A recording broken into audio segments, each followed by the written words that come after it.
로마서 8장 5절로 9절입니다. 육신을 좇는 자는 육신의 일을, 영을 좇는 자는 영의 일을 생각하나니 육신의 생각은 사망이요 영의 생각은 생명과 평안이니라. 육신의 생각은 하나님과 온수가 되나니 이는 하나님의 법에 굴복치 아니할 뿐 아니라 할 수도 없음이니라. 육신에 있는 자들은 하나님을 기쁘시게 할 수 없느니라. 만일 너희 속에 하나님의 영이 거하시면 너희가 육신에 있지 아니하고 영에 있나니 누구든지 그리스도의 영이 없으면 그리스도의 사람이 아니라. 그리스도의 사람은 어떠한 사람이고 또한 어떤 것에 붙잡혀 살아가야 될지를 오늘 말씀을 통해서 생각해 봤으면 좋겠습니다. 나는 평소에 어떤 생각을 하고 있냐? 그것이 어찌 보면 나의 모습입니다. 내게 육신의 것이 가득하면요, 우리는 육신을 좇는 사람, 내 안에 성령이 가득 차 있고 하나님의 것으로 가득 차 있다라면 우리는 성령을 좇는 사람이 되는 것입니다. 내가 최근에 어떤 것에 사로잡혔냐, 그것은 어떻게 알 수 있냐면 내가 아침에 일찍 일어나서 가장 먼저 생각하는 것, 그것이 나를 붙잡고 있는 것이라 볼 수 있습니다. 시편 131절 말씀에 내가 주의 계명을 사모함으로 입을 열고 헐떡여 있나이다. 시편 기자는 하나님 말씀을 사모했기 때문에 하나님 말씀을 하나라도 얻기 위해서 아침에 일찍 일어났다 하십니다. 그리고 147절 말씀에는 내가 새벽 전에 부르짖으며 주의 말씀을 바라싸우며 새벽에 하나님께 기도하면서 하나님 말씀으로 시작했던 사람이 바로 시편의 기자였던 겁니다. 그 모습이 바로 영을 좇는 사람이고, 그리고 그 모습이 하나님께서 원하시는 것이라는 것을 알아야 되는 것입니다. 우리는 구원받았습니다. 예수님의 십자가 피로 또한 부활하심으로 구원받은 사람입니다.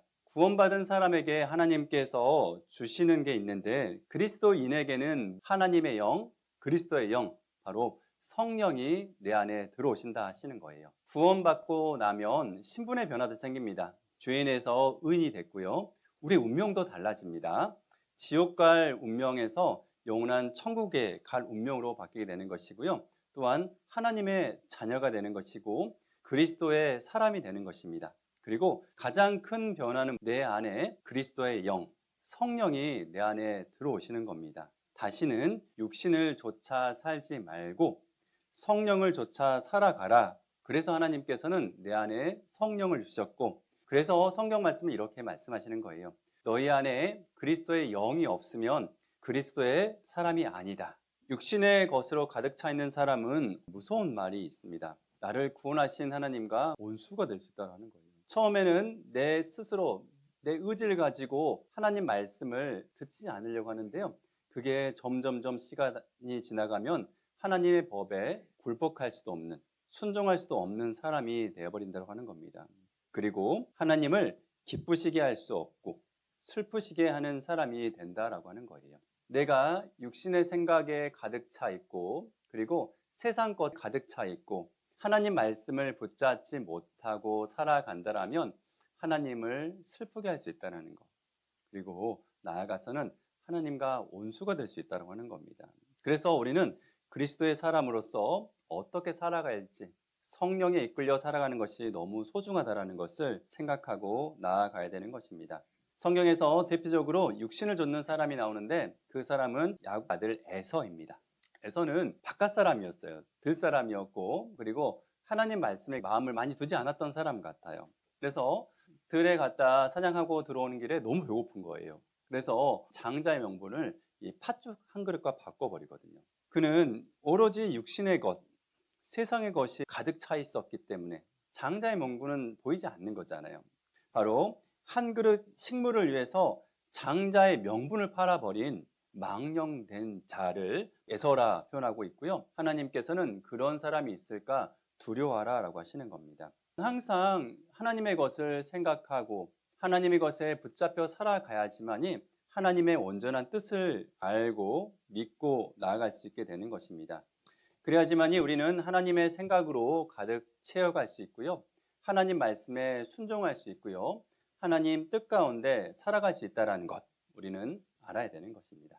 내가 생각하는 게 얼마 후에 나의 모습이기 때문에 내가 지금 생각하고 있는 게 너무 중요한 겁니다. 우리는 이 생각하는 게 언젠가 후에 나의 모습이라는 것을 알아야 되는 거예요. 그래서 일확천금을 꿈꾸는 사람들은 항상 주머니 속에 복권과 주식 투자 그런 것들에 가득 차 있고요. 또한 여러 가지 생각들, 다른 것들, 세상 것들을 살아가는 사람들은 그것에 사로잡혀 살아가는 거예요. 가룟 유다라는 사람이 있습니다. 그는 예수님의 제자라는 엄청난 영광을 받은 사람이거든요. 그런데 그 사람은 돈에 사로잡혀 있었습니다. 그 결과 신양에 예수님을 팔아 넘겨버리잖아요. 하나님의 아들이요, 또한 정말 주인이시요, 또한 정말 선생이었던 그분을 팔아 넘겼다는 것은 이해되지 않는 것이거든요. 그런데 왜 그 행동을 하게 됐냐면 항상 이 돈이 그의 마음을 사로잡혀 갖고 있었던 겁니다. 그리고 기회가 오자 마귀가 마음에 그 생각을 넣어주자 바로 행동으로 옮기고 하나님의 아들인 예수님을 팔아 넘겨버린 거예요. 그리고 그에 후회하잖아요. 돌아와야 되지만 돌아오지 않고 그는 죽음으로 생을 마감하게 되었던 비참한 운명. 그래서 예수님은 이렇게 말합니다. 그는 차라리 나지 않은 게 더 나았겠다라는 말씀을 하셨던 겁니다. 다윗도 마찬가지입니다. 다윗은 위대한 사람이었습니다. 그가 약했던 게 무엇이냐면 바로 이성 문제에 좀 약했던 것 같아요. 왕이 그래서 약했던 게 그의 발목을 사로잡았던 겁니다. 다른 사람들은 전쟁에 나가 있는데 그는 거닐다가 한 여인을 목격하게 되는데 목욕하는 모습을 봅니다. 눈을 돌이키고 다른 곳을 봐야 되는데 계속 주시했던 거예요. 그리고 알아보게 하고 데려오게 하고 그리고 동침하게 되고 큰 죄를 짓게 됐던 거예요. 그리고 그녀가 임신하게 되자 그 사실을 덮으려고 자기의 충신이었던 우리아를 죽이게 되고 끔찍한 일을 저버렸던 거예요. 작은 생각의 죄에서 시작했던 것이 살인죄까지 이어졌던 거예요. 그리고 간음죄까지 이어졌던 것입니다. 그리고 이 죄의 결과 안타까운 일이 펼쳐지게 되었는데 하나님과 다윗 사이가 큰 구덩이가 생겨버렸던 것 같아요. 바로 죄 때문에 하나님과의 관계가 단절돼 버린 거예요.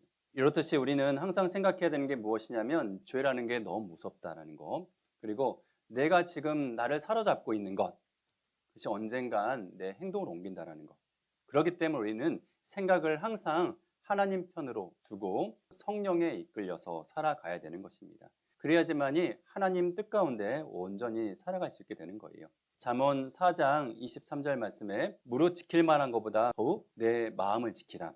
생명의 근원이 이에서 남이라 하십니다. 무릇 지킬 만한 것보다 내 지켜야지만이 주님 안에서 귀하게 살아갈 수 있게 되는 겁니다. 그렇기 때문에 나를 사로잡고 있는 것이 무엇인지를 생각해야 되는 겁니다. 그리스도인들은 그리스도의 것으로 사로잡혀 있어야지만이 교회에 대한 걱정, 전도에 대한 열정, 성도를 돌보는 것들, 그것이 사로잡혀 있어야지만이 주님 안에서 귀한 뜻을 이룰 수 있다는 것을 생각해야 되는 겁니다. 신앙생활도 마찬가지인데 신앙생활을 잘하기 위해서도 마음을 항상 지키라고 하시는 겁니다. 내 마음을 노리는 마귀가 있기 때문에 그렇습니다. 마귀는 지금도 사람들이 마음을 지키지 못하도록 계속 다른 것들을 넣어주고요. 세상 것들, 세상 쾌락, 즐거움들을 계속 넣어주는 겁니다. 세상 것들이 내 안에 들어오면 우리는 한 마음이 아니라 두 마음을 품게 되는 겁니다.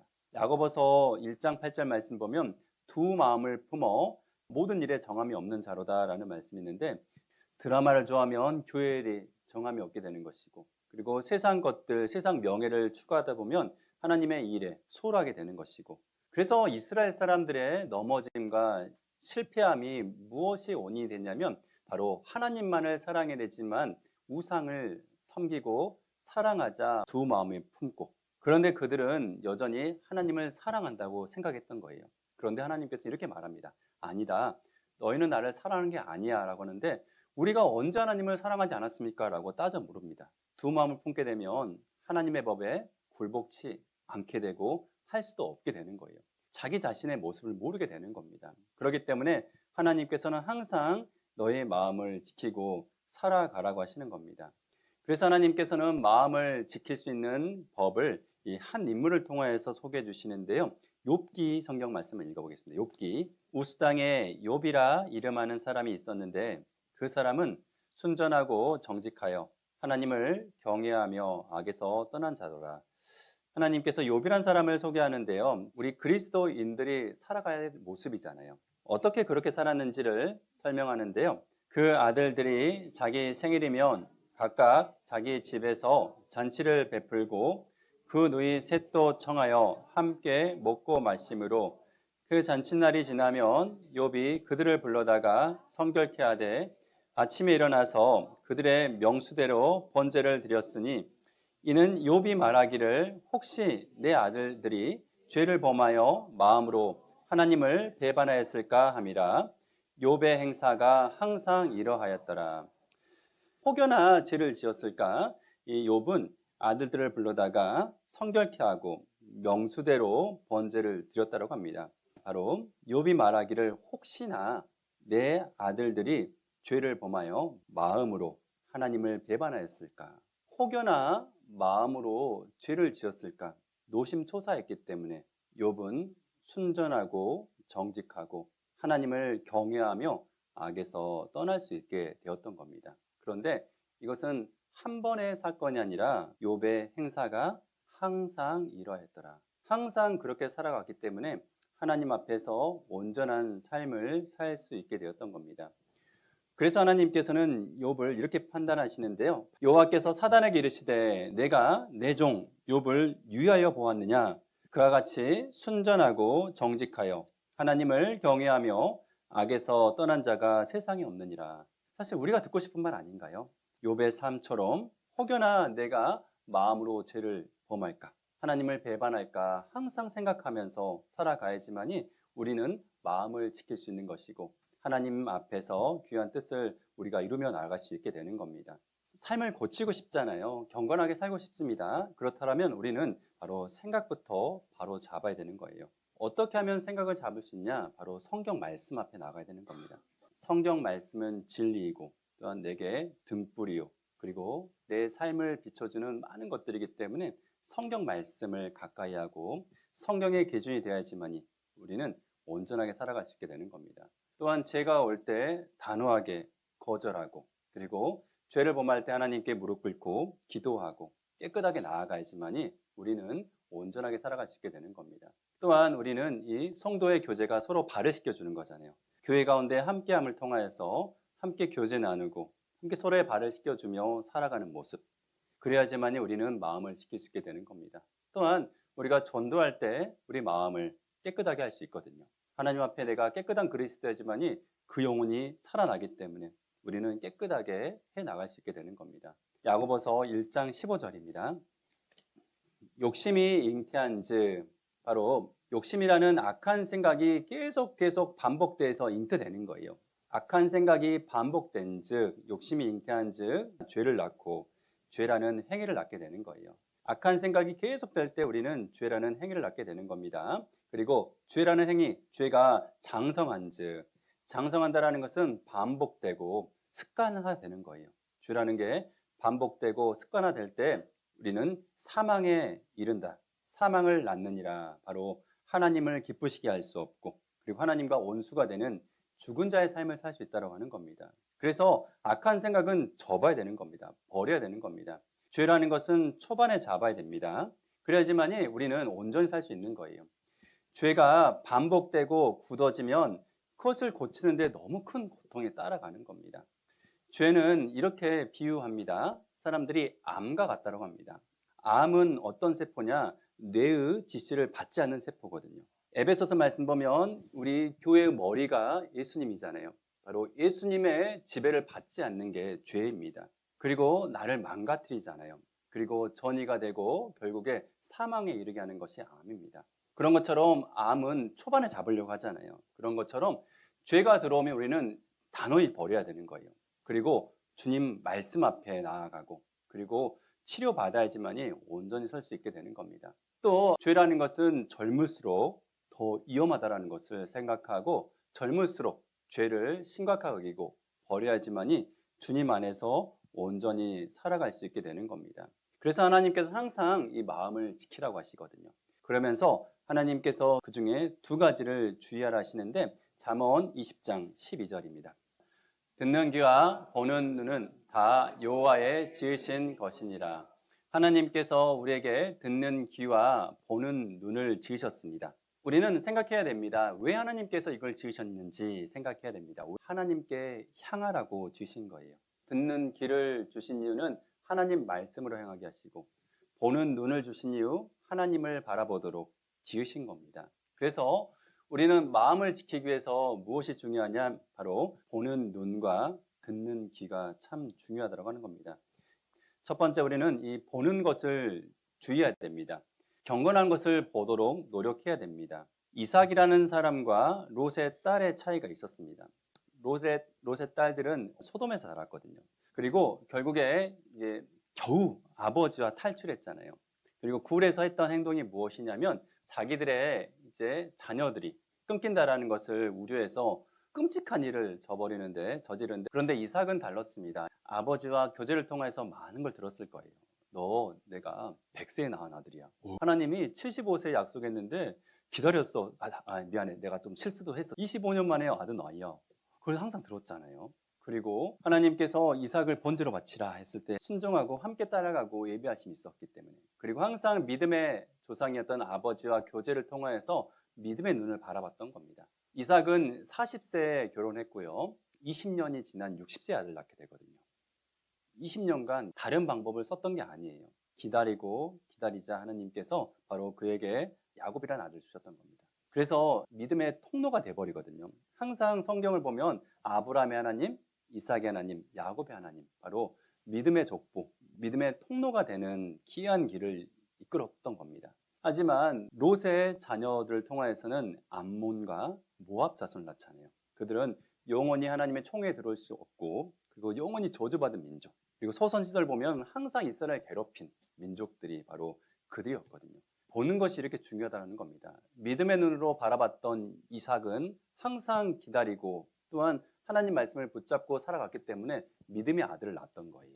하지만 롯의 딸들은 그렇지 못했던 겁니다. 물론 내 자신도 마찬가지지만 우리 자녀들에게도 항상 무엇을 노출시킬 건가, 무엇을 항상 교제할 것인가를 생각해야 되는 거예요. 이삭처럼 키울 것인가, 아니면 롯의 딸처럼 키울 것인가. 이삭은 아버지와 동역자였거든요. 함께 친구의 관계, 그리고 아버지 말씀에 순종하며 나아갈 수 있었던 겁니다. 왜? 믿음의 눈으로 바라봤기 때문에. 하지만 롯의 딸들은 그렇지 않았어요. 그때 아버지를 위로할 사람은 두 딸이었거든요. 하지만 위로는커녕 이용해 먹잖아요. 자녀를 어떻게 키울지 항상 생각해야 되는 거예요. 무엇을 보고, 무엇을 느끼고, 무엇을 믿고 나갈지를 항상 아이들에게도 잘 알려줘야지만이 우리도 이삭처럼 귀하게 키워갈 수 있다는 것을 생각했으면 좋겠습니다. 이렇게 보는 것이 우리 운명을 결정할 수 있다는 것을 생각해야 됩니다. 누가복음 11장 34절로 36절입니다. 내 몸의 등불은 눈이라. 내 눈이 성하면 온몸이 밝을 것이요 만일 나쁘면 내 몸도 어두우리라. 그러므로 내 속에 있는 빛이 어둡지 아니한가 보라. 내 온몸이 밝아 조금도 어두운 데가 없으면 등불의 강선이 너를 비출 때와 같이 온전히 밝으리라 하시니라. 보는 게 중요하다고 하는 거예요. 보는 것과 마음이 연결되기 때문에 항상 내가 어둠 가운데 있는지 빛 가운데 있는지 항상 생각하고 살아가야 되는 것입니다. 그래서 시편 119편 36절 37절 말씀에 이런 말씀하십니다. 내 마음을 주의 증거로 향하게 하시고 탐욕으로 향치 말게 하소서. 내 눈을 돌이켜 허탄한 것을 보지 말게 하시고 주의 도에 나를 소송케 하소서라고 하시거든요. 눈을 돌이켜서 하나님의 말씀 앞에 살아가라고 하시는 겁니다. 그래야지만이 주님 안에서 귀하게 살아갈 수 있게 되는 겁니다. 우리는 오늘 말씀을 통하여서 눈과 언약을 맺어야 되는 거예요. 욥기 31장 1절로 3절입니다. 내 눈과 언약을 세웠나니 어찌 천에게 주목하랴. 만약에 다윗이 이 말씀을 붙잡았다면 다윗은 그 죄를 짓지 않았을 거예요. 항상 우리는 의식적으로 바로 하나님의 것을 보도록 눈과 언약을 맺어야 되는 겁니다. 항상 매일매일 성경 읽어야 되는 것이고요. 그리고 내 가까운 곳에 성경을 두어야 되는 것이고, 그리고 내 주위에 형제 자매님을 두셔야 되는 거예요. 또한 우리는 주의할 게 있는데요. 고린도전서 15장 33절 말씀에 속지 말라 악한 동무는 내 선한 행실을 더럽히나니 라고 합니다. 친구를 조심하라고 하는데 스마트폰 주의하라고 합니다. 너무 많이 사용합니다. 하나님 말씀보다 너무 많은 시간을 허비하고 있다는 거예요. 눈과 언약을 세워서 하나님 말씀을 더 붙잡고 살아가야지만이 내 마음을 지킬 수 있게 되는 겁니다. 두 번째, 하나님께서 귀와 언약을 세우러 가십니다. 시편 66편 16절입니다. 두려워하는 너희들아 다 와서 들으라. 하나님이 내 영혼을 위하여 행하신 일을 내가 선포하리로다. 믿음은 들음에서 나잖아요. 들음은 하나님 말씀으로 나는 것이고 들음을 통하여서 구원을 얻게 되었던 겁니다. 구원받은 사람들은 항상 하나님 말씀 앞에 귀를 기울여야지만이 우리는 내게 행하신 하나님의 일을 우리가 항상 경험하고 그리고 생각하고 그리고 증거하며 살아갈 수 있게 되는 겁니다. 시편 81편 8절도 보겠습니다. 내 백성이여 들으라. 내가 내게 증거하리라. 이스라엘이여 내게 듣기를 원하노라. 하나님의 마음인 거예요. 하나님은 들으라 하시면서 뭐라고 하시냐면 이스라엘이여, 과거에 이스라엘은 구원받은 사람을 설명하시거든요. 그리스도인들이여, 그리스도의 사람들이여 뭐라고 하시냐면 내게 듣기를 원하노라. 하나님께서는 내가 귀를 기울이고 하나님 앞에 나와서 듣는 것을 원하신다고 하는 거예요. 우리는 어디에 귀를 기울이고 있는지 생각해야 되는 겁니다. 세상의 소리, 나를 기쁘게 하는 소리, 쾌락의 소리, 여러 소리에 귀를 기울이고 있는지 아니면 하나님의 말씀 앞에 기울이고 있는지 아니면 형제 자매님들의 이 권면에 귀를 기울이고 있는지 항상 생각하라고 하시는 겁니다. 우리가 살아가는 세상에는 항상 두 가지 소리가 있거든요. 하나님의 소리와 그리고 하나님을 대적하는 소리, 항상 두 가지 소리가 공존하는 세상에 살고 있습니다.